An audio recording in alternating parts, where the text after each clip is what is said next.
សូមអនុមោទនី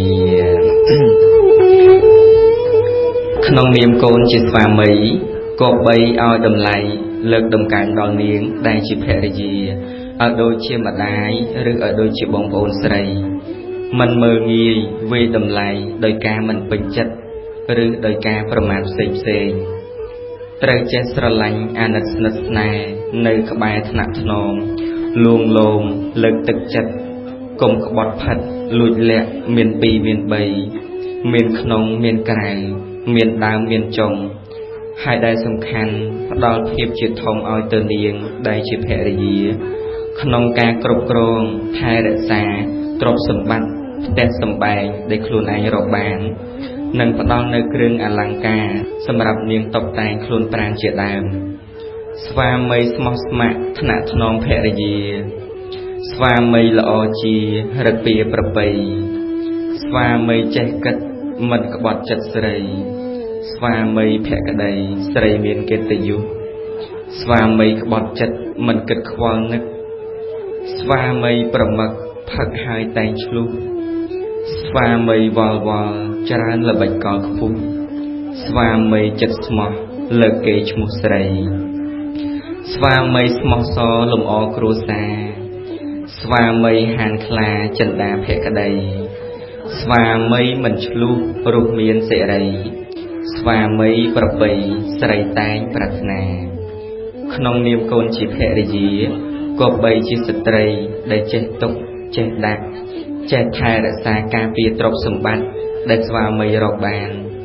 និងចេះរៀបចំផ្ទះសម្បែងឲ្យមានរបៀបរៀបរយល្អចេះដាំចេះស្លកុំខ្ជិលកុំទម្រុនរហ័សរហួនក្នុងការងារជាស្ត្រីមេផ្ទះត្រូវចេះស្រឡាញ់រាប់អានញាតិទាំងសងខាងគឺទាំងខាងខ្លួនឯងទាំងស្វាមី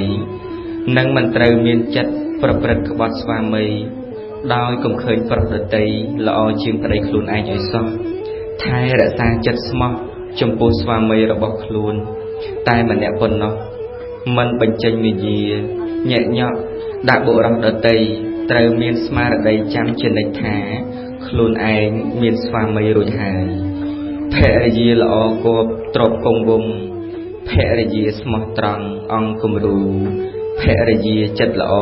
រកស៊ីធូរភរិយារអ៊ូរកស៊ីតឹងភរិយាឆ្លាតវៃល្អថ្លៃថ្លាភរិយាហានខ្លាគឺរឹងពឹងភរិយាចេះរកមានលំនឹងភរិយាចេះដឹងមិនខឹងផ្ដាស់ភរិយាមានយុះគេឈ្មោះល្អភរិយាស្មោះសបវរណាស់ភរិយាចេះគិតរឹតល្អល្អភរិយាត្រូវច្បាស់ទួនាទីដៃគូជីវិតគឺជាការរួមសុខរួមទុក្ខផ្ដល់កម្លាំងចិត្តឲ្យគ្នាទៅវិញទៅមកចេះយោគយល់អធ្យាស្រ័យគ្នាចេះអត់ឱនទោះកំហុសតិចតួចដល់គ្នានឹងគ្នាធ្វើរួមគ្នាគិតរួមគ្នាព្រមព្រៀងគ្នាគិតនិងព្រមព្រៀងគ្នាធ្វើមិនលាក់លៀមមុខក្រោយមុននឹងសម្រេចចិត្តធ្វើអ្វីមួយត្រូវចេះពិភាក្សាគ្នាចេះផ្ដល់មតិយោបល់ដល់គ្នាជាមុនបើភរិយាស្វាមីធ្វើបានប៉ុណ្ណឹងនោះដៃគូជីវិតនឹងមានសេចក្តីសុខសុភមង្គលរហូតជាដរាបរៀងទៅស្វាមីចិត្តស្មោះចំពោះភរិយា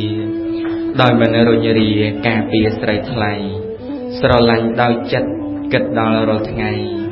ហើយឲ្យតម្លៃដល់ស្រីជានិច្ចភរិយាល្អពិតចិត្តមិនងាករេមិននៅទំនេរមិនជេរប្រតិចមិនមើលងាយប្តីហាស្ដីតិចតិចដឹងខ្លួនជានិច្ចមិនភ្លេចស្វាមីដៃគូជីវិតពិតមិនព្រួលប្រែព្រោះចេះថ្នមថែស្នេហ៍ស្និទ្ធភក្តីមិនក្បត់ចិត្តគ្នាលុះគ្រាខ្សិនខ្សៃភរិយាស្វាមីនឹងមានក្តីសុខសូមអនុមោទនាព្រោះញាតិញោមព្រោះ